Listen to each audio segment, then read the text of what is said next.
how to post Instagram stories from your PC. It's very simple and easy. First, click the three dots in the top right corner of your browser. Go to More Tools and select Developer Tools.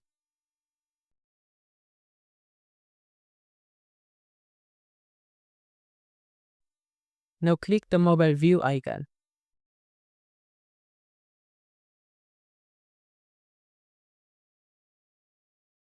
From here, you can choose any font dimensions you want. Then, refresh the page.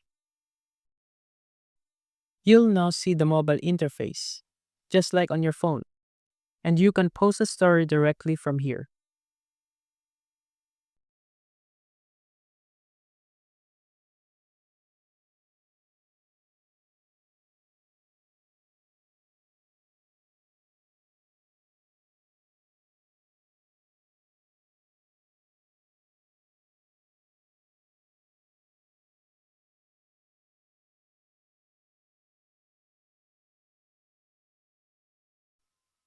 Simple and easy, right? If that helped, drop a like and subscribe for more easy tutorials.